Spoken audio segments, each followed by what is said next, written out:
Have you ever wondered what it would take for the creator of the universe to personally intervene in human history?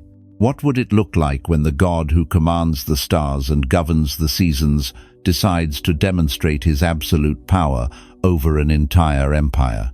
Today, we're about to witness one of the most dramatic confrontations in all of human history, a supernatural showdown between the God of Israel and the mighty pharaohs of Egypt.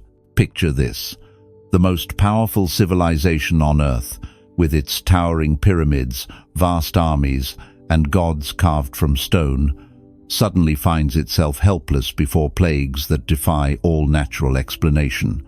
Rivers turning to blood, darkness so thick you can feel it, and death itself stalking through palace corridors.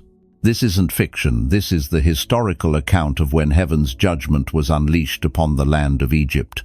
But here's what makes this story absolutely incredible. These weren't random acts of divine anger.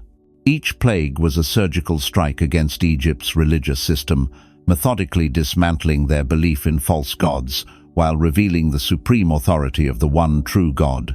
Every miracle had a purpose, every judgment carried a message, and every supernatural event was building toward a moment that would change the course of human history forever. In the ancient world, Egypt stood as the undisputed superpower. For over 3,000 years, the land of the Nile had dominated international politics, controlled vast wealth, and developed one of the most sophisticated civilizations the world had ever seen. Egyptian pharaohs were not merely kings, they were considered living gods, divine beings, whose word was absolute law throughout their vast empire. The Egyptians worshipped a complex pantheon of deities, each governing different aspects of life and nature. There was Ra, the sun god, whose power was believed to sustain all life. Hapi controlled the flooding of the Nile River, which brought fertility to their lands. Khnum was said to fashion human beings on his potter's wheel, while Ptah was honored as the creator god who spoke the world into existence. These weren't just religious beliefs, they formed the very foundation of Egyptian society, politics, and daily life. Into this powerful empire, God had placed his chosen people, the descendants of Abraham, Isaac, and Jacob. What began as a family of 70 people seeking refuge during a famine had grown into a nation of over 2 million souls. But instead of being treated as honored guests, the Israelites had become enslaved, forced to build Egypt's magnificent cities with their blood, sweat, and tears. The book of Exodus tells us that the Israelites cried out to God because of their harsh labor, and their cry for help reached the ears of the Almighty. This wasn't just about physical bondage, it was about God's covenant promises to Abraham being threatened by human oppression. The stage was set for a confrontation that would demonstrate once and for all who truly rules over heaven and earth. But before we dive into the supernatural events that followed, we need to understand something crucial.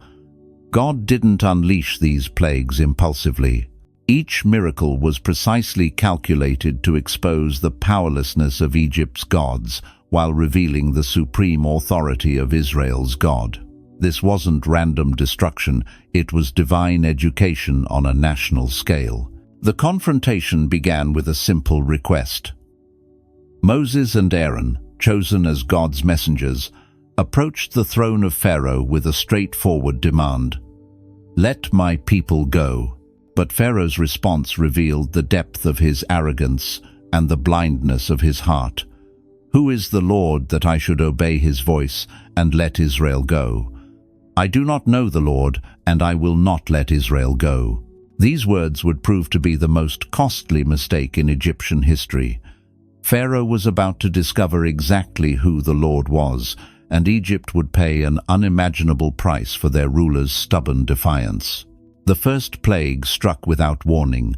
Aaron stretched out his staff over the waters of Egypt, and every drop of water in the land turned to blood. The mighty Nile River, worshipped as the lifeblood of Egyptian civilization, became a crimson stream of death. Fish died, the water stank, and the Egyptians could not drink from their sacred river. This wasn't just a natural disaster, it was a direct assault on Egypt's religious worldview.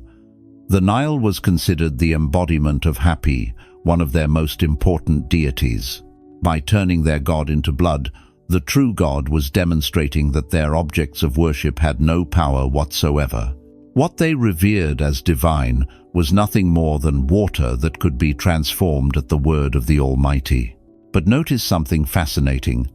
Pharaoh's magicians were able to replicate this miracle through their secret arts. They turned water to blood as well, which only hardened Pharaoh's heart further. He convinced himself that if his servants could perform the same feat, then Moses' God wasn't particularly special. This pattern would repeat itself through the early plagues, with Egypt's magicians managing to duplicate some of the supernatural events, giving Pharaoh false confidence in his resistance. 7 days passed with Egypt's water supply contaminated. The people dug frantically around the Nile seeking fresh water, but the land of the pharaohs had been humbled by a power they didn't understand. Yet Pharaoh refused to relent. His pride was stronger than his people's suffering, and his hardened heart would cost Egypt dearly. When Moses again approached Pharaoh requesting Israel's freedom, he was met with the same stubborn refusal. So God unleashed the second plague upon the land. Aaron stretched out his hand over the waters of Egypt, and frogs came up and covered the entire country. Not just a few frogs, millions upon millions of them, everywhere the Egyptians looked. These weren't ordinary frogs staying near the water. They invaded Egyptian homes, crawled into their beds, filled their ovens, and swarmed through their kneading troughs. The very symbol of fertility and life in Egyptian religion, the frog was associated with Heket, goddess of childbirth, had become a torment covering every inch of their civilization. Once again, Pharaoh's magicians managed to bring up frogs through their secret arts, but here we see the first crack in their power. They could create more frogs, but they couldn't make them go away. When Pharaoh, desperate for relief, begged Moses to pray for the removal of the frogs, it became clear who truly held divine authority. Moses agreed to pray, but he made Pharaoh choose the exact time when the frogs would die. This wasn't just mercy, it was a demonstration of God's precise control over natural forces. When Pharaoh selected the time, every frog in Egypt died simultaneously at that exact moment, except those in the Nile River. The land reeked with the stench of millions of dead frogs piled in heaps throughout the country. For a brief moment, it seemed Pharaoh might relent. But as soon as the immediate crisis passed, his heart hardened again. He had experienced relief and forgotten the lesson. This pattern of temporary repentance, followed by stubborn defiance, would characterize Pharaoh's response throughout the entire ordeal. The third plague came without warning. Aaron struck the dust of the earth with his staff, and immediately gnats swarmed over both people and animals throughout Egypt. These tiny insects were more than just an annoyance, they were a torment that penetrated every aspect of Egyptian life. Here's where the story takes a dramatic turn. When Pharaoh's magicians tried to replicate this miracle, they failed completely. For the first time, Egypt's religious practitioners encountered a power they could not match or explain. Their honest admission to Pharaoh was both humbling and prophetic. This is the finger of God. Think about the significance of their words. These were men who had spent their lives studying the secret arts, who had successfully duplicated the first 2 plagues, who represented the pinnacle of Egyptian religious knowledge. Yet they recognized immediately that they were witnessing something far beyond human capability or natural explanation. But even this acknowledgement from his own advisors didn't soften Pharaoh's heart. His pride had become a prison, and he was determined to resist regardless of the cost to his people or his kingdom. The confrontation was escalating, and Egypt was about to discover that their pharaoh's stubbornness would bring consequences beyond anything they could imagine. The 4th plague marked a significant shift in God's strategy. Up to this point, the plagues had affected both Egyptians and Israelites. But now, God would make a distinction between his people and their oppressors. Swarms of flies filled the houses of the Egyptians and covered their land. But in Goshen, where the Israelites lived, there were no flies at all. This supernatural protection wasn't subtle, it was a clear geographical boundary that defied all natural explanation. Egyptian officials could literally walk from their fly-infested homes to the border of Goshen and find perfect peace just steps away. The message was unmistakable. The God of Israel had the power to protect his people, even while judging their enemies. For the first time, Pharaoh seemed genuinely shaken. He called Moses and Aaron and offered a compromise. "Go, sacrifice to your God, but do it here in the land." This wasn't surrender, it was negotiation from a position of increasing weakness. Moses rejected the compromise, explaining that their sacrifices would be abomination to the Egyptians and would likely result in their being stoned. Pharaoh then offered a second compromise. They could go into the wilderness to sacrifice, but they couldn't go very far away. Even in his desperation, the Egyptian ruler was trying to maintain some level of control over God's people. Moses agreed to pray for the removal of the flies, but he warned Pharaoh not to deal deceitfully again by refusing to let the people go. True to the pattern, as soon as the flies disappeared, Pharaoh's heart hardened once more. His temporary relief led to renewed defiance, and Egypt's suffering was far from over. The ruler who had asked, "Who is the Lord?" was about to receive an education that would cost his kingdom everything they held dear. What we're witnessing in these opening plagues is more than just supernatural events. It's a systematic dismantling of Egypt's entire worldview. Each miracle targeted specific aspects of Egyptian religion and culture, revealing the powerlessness of their gods while demonstrating the supreme authority of Israel's God. But this confrontation was building towards something even more dramatic, something that would forever change how the world understood the nature of divine power and judgment. The fifth plague would strike at the very heart of Egyptian prosperity and religious identity. God commanded Moses to tell Pharaoh that if he continued to refuse Israel's release, a severe pestilence would fall upon all Egyptian livestock. But once again, God would make a distinction. Not a single animal belonging to the Israelites would die. This wasn't just an economic disaster waiting to happen. In Egyptian religion, many animals were considered sacred manifestations of their gods. The bull represented Apis, a deity associated with fertility and strength. Cows were sacred to Hathor, the goddess of love, beauty, and motherhood. Rams were connected to Khnum, the creator god. By targeting their livestock, God was directly challenging the supposed divinity residing within these creatures. Moses delivered a specific timeline. Tomorrow the Lord will do this thing in the land. This precision was crucial. It wasn't a vague threat or a natural disaster that could be explained away. It was a scheduled demonstration of divine power that would occur exactly when God's prophet said it would. The next morning, every single piece of Egyptian livestock, cattle, horses, donkeys, camels, oxen, and sheep, lay dead throughout the land. The economic devastation was staggering. Egypt's wealth, transportation system, agricultural power, and religious symbols had been obliterated in a single day. Yet when Pharaoh sent investigators to check on the Israelite livestock in Goshen, they found that not even one animal had died. Here was supernatural precision that defied all natural explanation. A plague that could kill every Egyptian animal while sparing every Israelite animal, divided by nothing more than geographical boundaries and ethnic identity, demonstrated a level of divine control that should have brought any rational ruler to his knees. But Pharaoh's heart remained hardened, and his refusal to acknowledge God's authority would cost Egypt even more dearly. The sixth plague introduced a new element of personal suffering.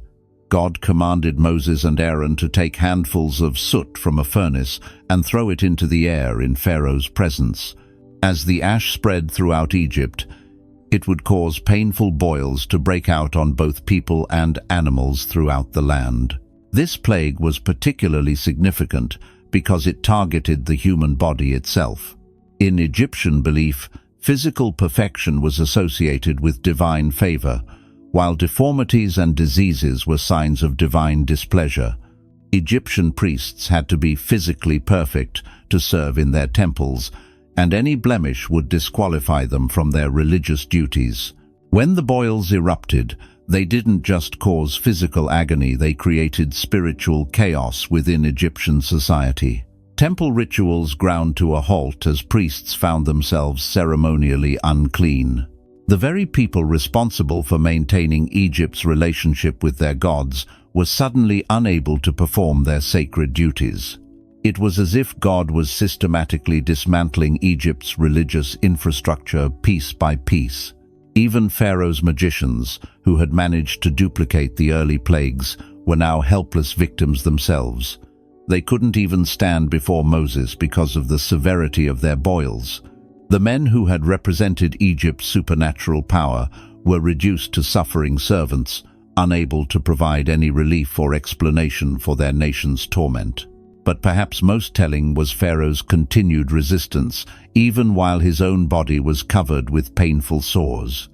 His pride had become so consuming that personal agony couldn't penetrate the hardness of his heart. He was willing to suffer physically rather than acknowledge that he was opposing a power infinitely greater than his own. The seventh plague would introduce an entirely new level of devastation. God told Moses to rise early in the morning and confront Pharaoh with the most serious warning yet. A hailstorm unlike anything Egypt had ever experienced was coming. But this time, God offered something unprecedented, a way of escape for those who would listen. Therefore now, send and gather your livestock and all that you have in the field, for the hail shall come down on every man and every animal which is found in the field and is not brought home, and they shall die. This wasn't just a warning to Pharaoh, it was a message to every Egyptian citizen. Those who feared the word of the Lord could protect themselves and their property by bringing everything indoors. The response revealed a crucial development in Egyptian society. Some of Pharaoh's servants, having witnessed 6 supernatural plagues, now feared the God of Israel enough to obey his warning. They hurried their servants and livestock into houses and shelters. But others, either through loyalty to Pharaoh or stubborn disbelief, left their servants and animals in the fields. When Moses stretched out his rod toward heaven, the storm that followed defied every natural law. Thunder and hail rained down with such violence that fire ran along the ground, creating a terrifying spectacle of divine wrath. The hail was so severe that it struck down everything in the open field, people, animals, and plants alike. Trees were broken, crops were destroyed, and Egypt's agricultural system was devastated. But the supernatural precision continued. Throughout the entire storm, not a single hailstone fell in Goshen, where the children of Israel lived. Egyptian survivors could look across the border into Israelite territory and see clear skies while their own land was being pummeled by ice and fire from heaven. This plague demonstrated something profound about God's character. Even in judgment, he provided mercy for those willing to receive it. The Egyptians who heeded his warning and brought their possessions indoors were protected, while those who ignored his word suffered the consequences. God's desire wasn't simply to destroy, but to save all who would respond to his voice. For the first time since the plagues began, Pharaoh seemed genuinely broken.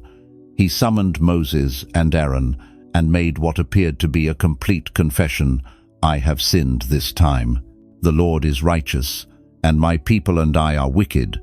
Entreat the Lord that there may be no more mighty thundering and hail, for it is enough.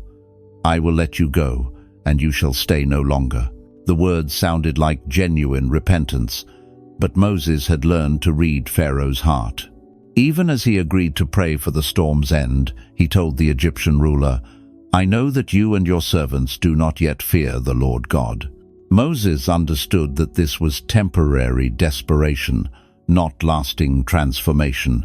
True to Moses' prediction, as soon as the thunder and hail ceased, Pharaoh's heart hardened again. The temporary relief led to renewed defiance, and Egypt's suffering would continue. But the seventh plague had accomplished something significant.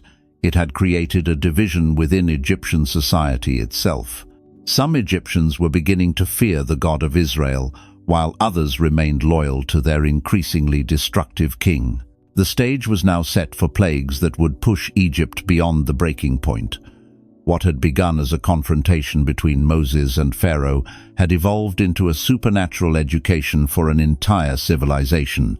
Each plague had methodically stripped away Egypt's confidence in their gods, their king, and their own understanding of how the world worked. But the most devastating judgments were still to come. God was building toward a climactic demonstration of his power that would not only free his people but establish his reputation among all nations for generations to come.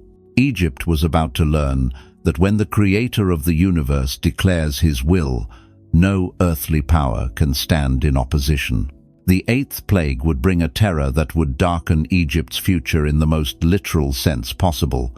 When Moses and Aaron appeared before Pharaoh once again, their message carried an ominous finality that should have chilled the heart of any ruler who had witnessed the previous 7 demonstrations of divine power.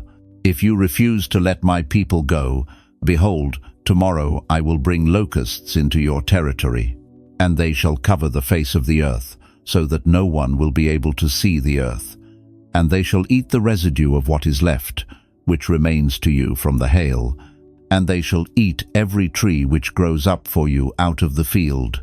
This wasn't just another plague, it was a promise of complete agricultural annihilation. The hail had already devastated much of Egypt's crops, but what remained was about to disappear under a living carpet of destruction. Locusts in the ancient world represented absolute desolation, a force that could reduce fertile lands to barren wastelands within hours. But here's what made this threat particularly terrifying. Moses added a detail that revealed the supernatural scope of what was coming. These locusts would be unlike anything Egypt had ever experienced. They would fill Egyptian houses, covering the ground so thickly that the earth itself would become invisible beneath their swarming masses. For the first time since the plagues began, Pharaoh's own servants broke ranks and confronted their king directly.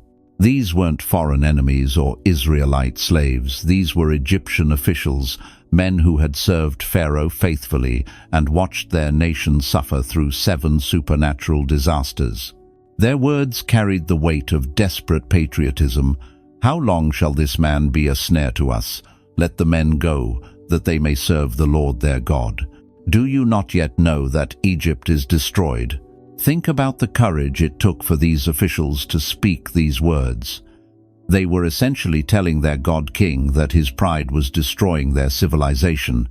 They had watched Egypt's water turn to blood, their livestock die, their crops destroyed by hail, and their people covered with painful boils. Now they were begging their ruler to end the madness before their nation was reduced to complete ruin. Pharaoh, shaken by this unprecedented confrontation from his own court, called Moses and Aaron back for another negotiation. But even in his desperation, he couldn't bring himself to full surrender. "Go, serve the Lord your God," he said, but then added the crucial limitation, "Who are the ones that are going?" Moses' response was uncompromising. "We will go with our young and our old, with our sons and our daughters, with our flocks and our herds we will go, for we must hold a feast to the Lord." This wasn't a temporary religious pilgrimage. This was a complete exodus of an entire people, taking everything they owned and everyone they loved. Pharaoh's reaction revealed the calculating mind behind his apparent concessions. "Not so. Go now, you who are men, and serve the Lord, for that is what you desired." He was willing to let the men go for worship, but he wanted to keep their families as insurance that they would return. It was a shrewd political move, but it demonstrated that he still didn't understand who he was dealing with. Moses and Aaron were driven from Pharaoh's presence, and the die was cast. The next morning, Moses stretched out his rod over the land of Egypt, And the Lord brought an east wind that blew all day and all night. When morning came, the east wind brought something that defied the natural order, a swarm of locusts so massive that it darkened the entire sky. The biblical text describes the scene with haunting precision. They covered the face of the whole earth, so that the land was darkened, and they ate every herb of the land and all the fruit of the trees which the hail had left. So there remained nothing green on the trees or on the plants of the field throughout all the land of Egypt. Picture the psychological impact of this devastation. Egyptians looking out their windows would see nothing but a writhing mass of insects covering every visible surface. The sound alone would have been overwhelming, millions upon millions of locusts devouring everything in their path with an audible intensity that would have been heard for miles. Trees that had survived the hail were stripped bare in minutes. Gardens that families had tended for generations disappeared before their eyes. But the supernatural precision continued to astound. While Egypt was plunged into darkness by the sheer mass of locusts, while their land was stripped of every green thing, Goshen remained untouched. The Israelites could stand at their borders and watch the devastation consuming Egypt while their own fields remained green and flourishing just steps away. This time, Pharaoh's desperation reached new depths. He called for Moses and Aaron in haste and made what seemed to be his most complete confession yet. "I have sinned against the Lord your God and against you. Now therefore, please forgive my sin only this once, and entreat the Lord your God that he may take away from me this death only." Notice the language, "this death only." Pharaoh wasn't just dealing with inconvenience or economic loss anymore. He recognized that Egypt was facing extinction, that the locusts represented a form of death that could end their civilization entirely. His plea for forgiveness seemed genuine, born from absolute desperation rather than political calculation.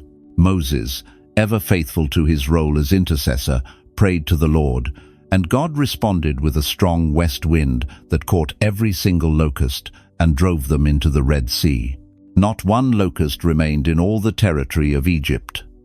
The supernatural removal was as precise and complete as their arrival had been. But the pattern that had defined this entire confrontation continued.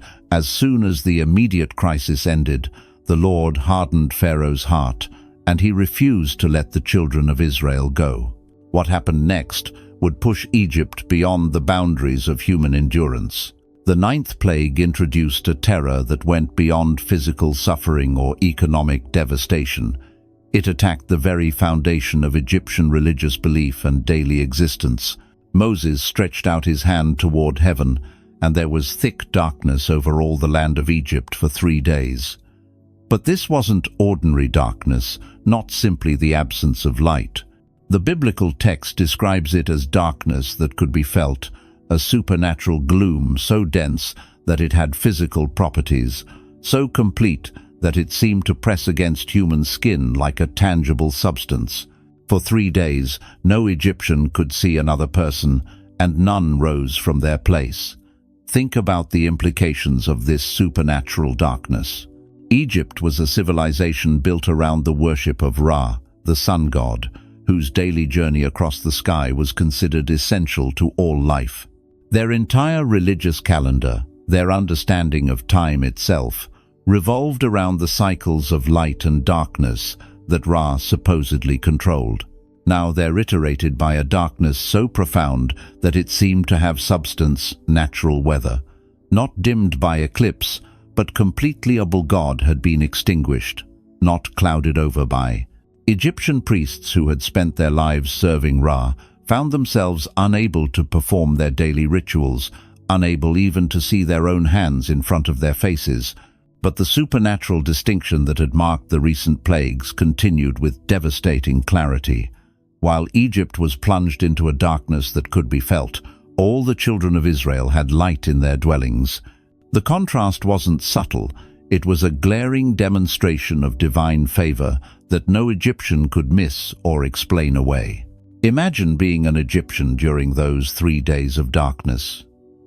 You're trapped in your home, unable to see your family members even when they're sitting beside you.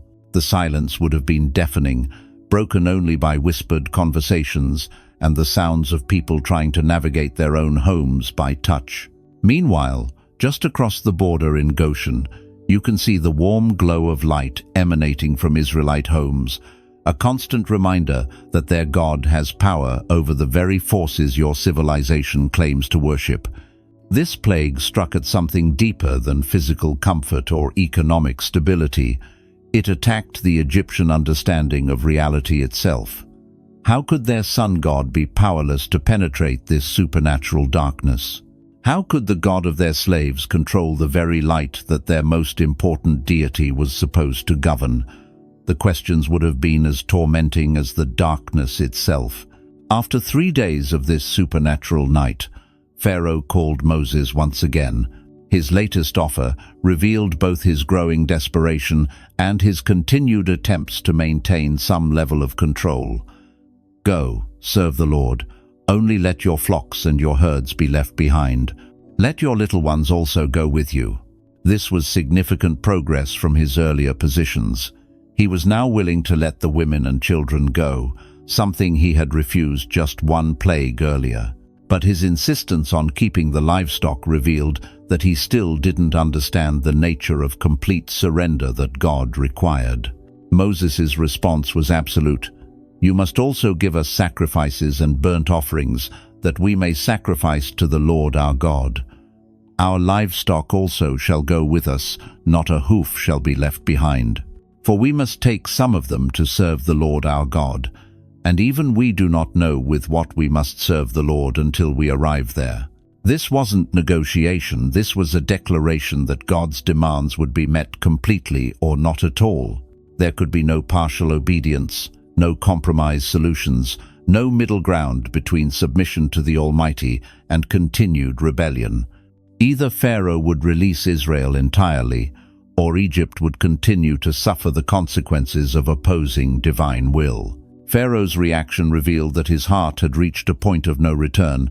"Get away from me, take heed to yourself and see my face no more, for in the day you see my face you shall die." The Egyptian ruler was so consumed with rage and frustration that he was threatening to kill God's chosen messenger, the very person who had been interceding for Egypt's relief through every plague. Moses' final words to Pharaoh carried a prophetic weight that would prove more accurate than the Egyptian king could possibly imagine. "You have spoken well. I will never see your face again."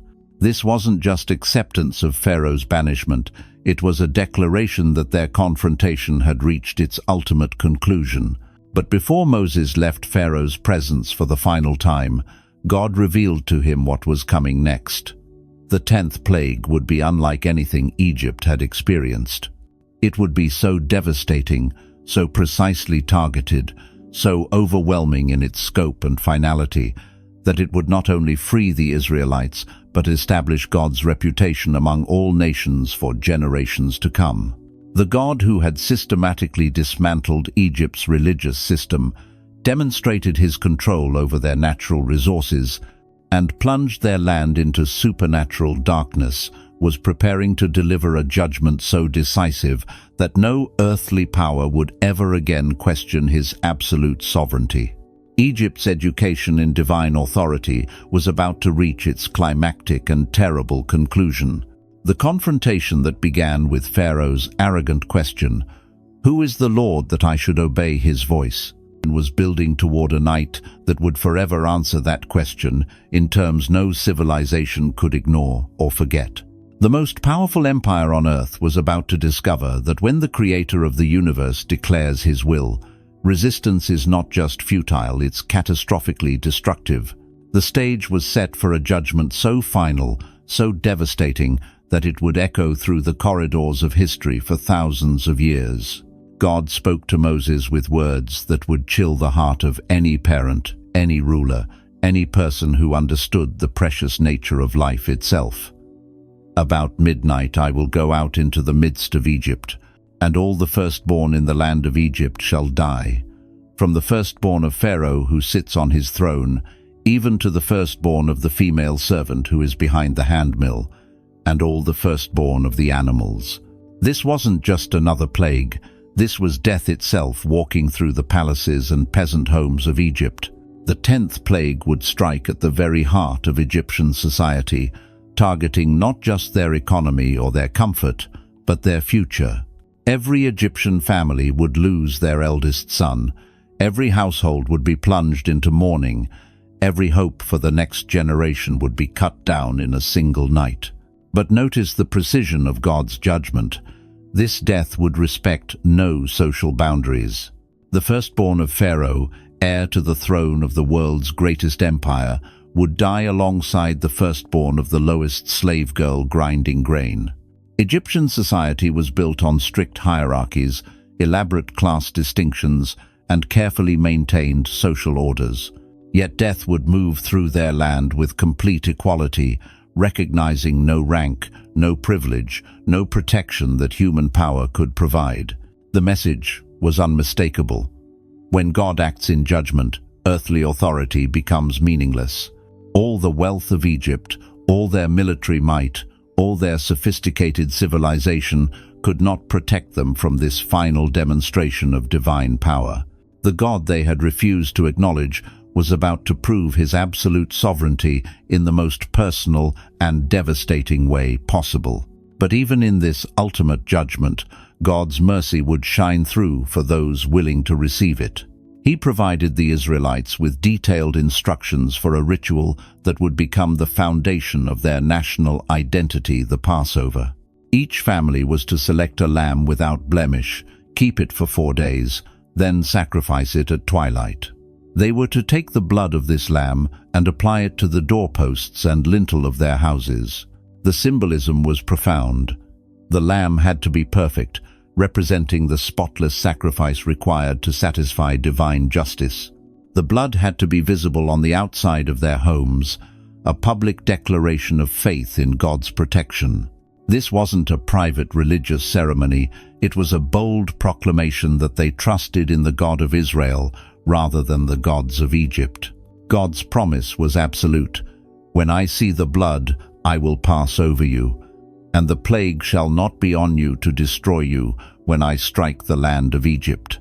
The difference between life and death that night wouldn't be based on ethnicity, social status, or moral goodness. It would be determined solely by whether a household had applied the blood of the lamb to their doorway. Faith expressed through obedience would be the only protection against the coming judgment. As the sun sets on this incredible journey through Egypt's darkest hour, we've witnessed something that should shake us to our very core. 10 supernatural plagues that systematically dismantled the most powerful empire on earth, revealing a truth that echoes through every generation. There is no authority higher than the Creator of the universe. From water turned to blood to darkness so thick it could be felt, each miracle carried the same unmistakable message: when God declares his will, no earthly power can stand in opposition. The plagues of Egypt weren't just ancient history, they're a timeless reminder that pride goes before destruction, and that the God who freed his people from Egyptian bondage is the same God who offers freedom to all who call upon his name today.